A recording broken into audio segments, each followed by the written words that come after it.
Hello. Last time I suggested that the best way to understand the Renaissance spirit is to understand humanism. I would like now to explore some of the ways in which humanism manifested itself in three of the creative glories of Renaissance Italy: in her literature, in her architecture, and most wonderfully of all, in her fine and decorative arts. Now, regarding literature, the humanist outlook was first clearly discernible in the work of the 14th century humanist Francesco Petrarch. Indeed, many of the themes and preoccupations we associate with Renaissance literature in general trace their origins to Petrarch, later dubbed the first humanist, or perhaps a little extravagantly, as the first modern man. In general, Renaissance literature tends to focus more on secular themes than the more religious literature of the Middle Ages. As it was for painters, classical mythology also provided an abundant resource for Renaissance authors. During this time, more writers chose to write in the vernacular, taking advantage of the printing press and thereby ensuring their books a larger readership. Now, this is not to assume that Latin was being abandoned, quite the reverse in fact, and it remained at the core of a humanist education. Indeed, writing what was called Ciceronian prose, that is, writing Latin like the great Roman statesman Cicero, was every classicist's goal. Nothing captures the shift from the medieval to the Renaissance better, in my opinion, than by comparing the ethereal Beatrice of Dante's Divine Comedy with the sensual Laura of Petrarch's sonnets. Dante's Beatrice represents an unattainable ideal, whereas Petrarch's Laura represents an attainable woman made of flesh and blood, one that can be loved physically as well as spiritually. Another early Renaissance writer who captured the more secular spirit was Giovanni Boccaccio, who's the Decameron about a group of affluent young people seeking refuge from the plague and telling each other stories, some very bawdy and coarse, to be quite honest with you, to while away the time, is a very secular work. A seminal masterpiece of Italian prose, it influenced, among much else, Geoffrey Chaucer's Canterbury Tales, one of the first great works, of course, in English literature. The Renaissance preoccupation with classical themes and a more secular outlook is also found in later English writers like William Shakespeare, Ben Jonson, and Edmund Spenser, as it is in the writings of the Frenchman François Rabelais, often referred to as the first great writer of French prose, and whose works, while seemingly very modern, are nevertheless steeped in classical imagery and illusion. So too with the works of the Spaniard Miguel Cervantes, whose Don Quixote, considered the first novel ever written, is modelled on classical forms, but is more memorable for being, if I may quote my colleague Adam Schmalzbauer, the age of chivalry's swan song. Another humanistic preoccupation of Renaissance writers was the individual, as revealed through the concept of the self-aware and self-reflective consciousness.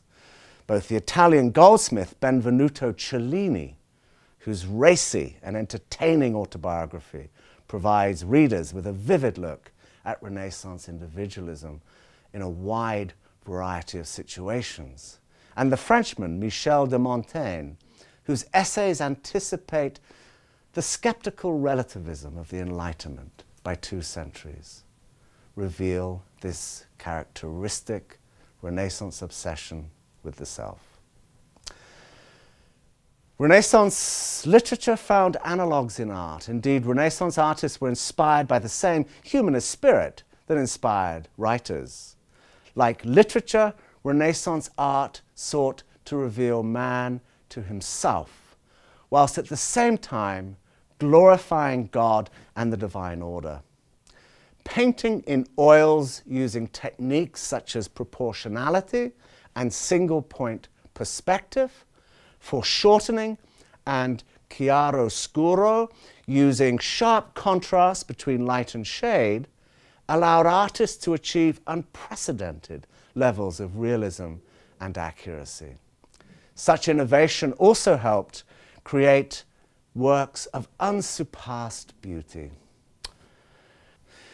During the early Renaissance of the 15th century, Florence became the centre of artistic excellence because of its competitive spirit and intolerance of mediocrity, according to the artist and historian Giorgio Vasari.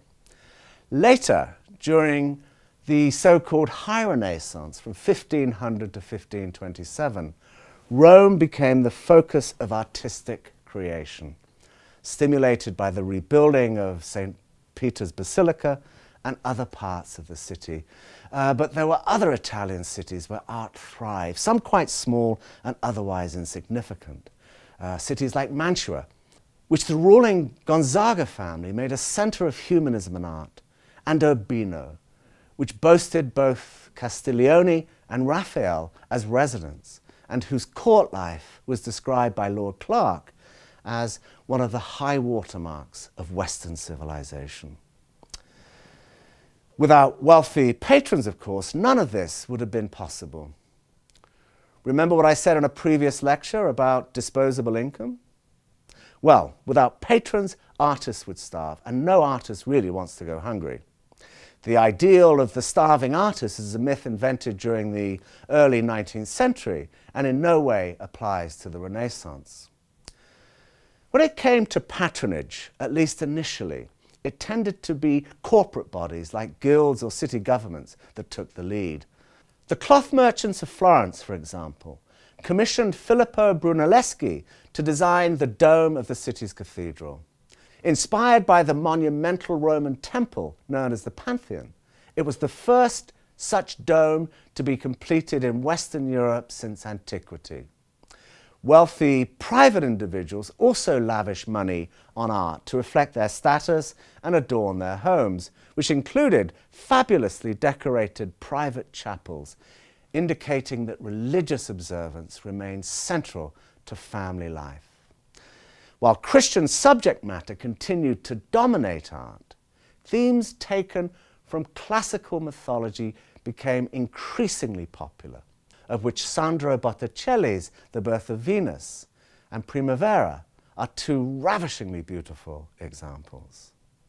Another enduring glory of Renaissance art was the direct result of humanist individualism.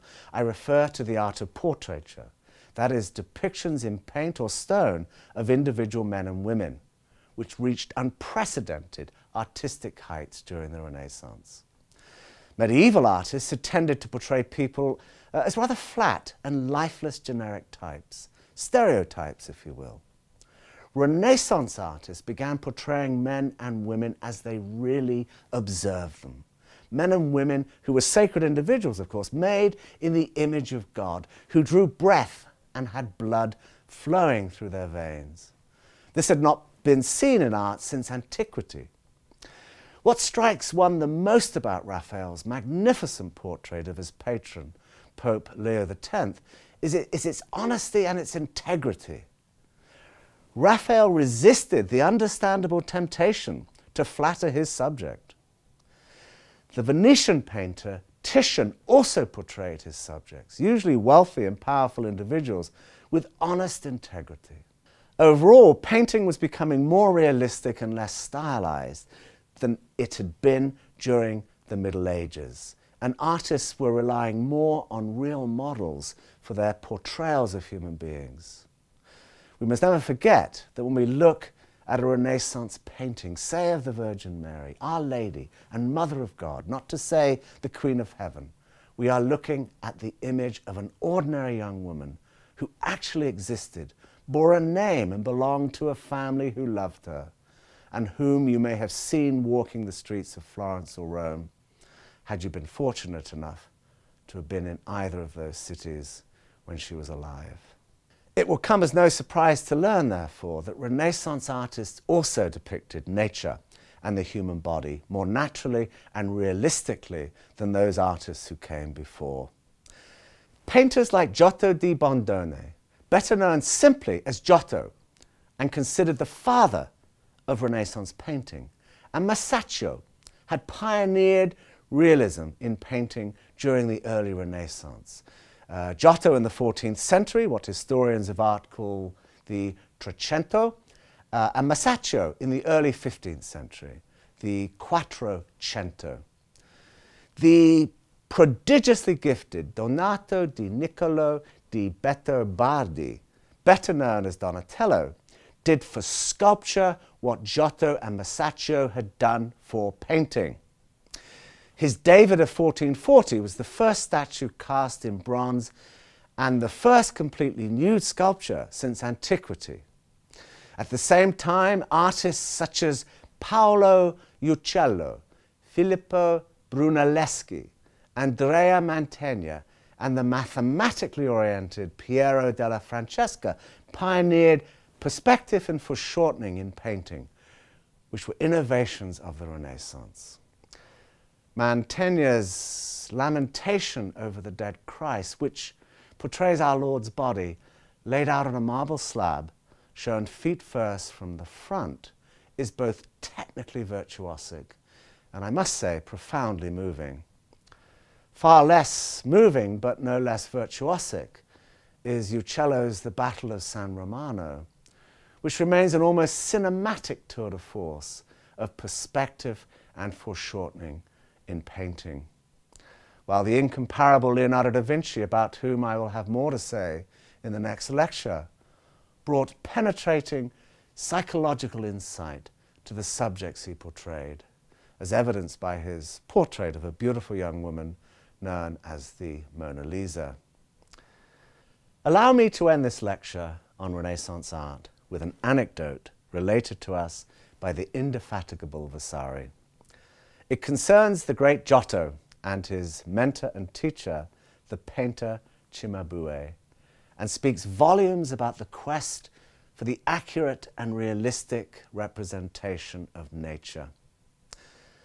It is said that when Giotto was only a boy with Cimabue, he once painted a fly on the nose of a face that Cimabue had drawn so naturally that the master, returning to his work, tried more than once to drive it away with his hand, thinking it was real.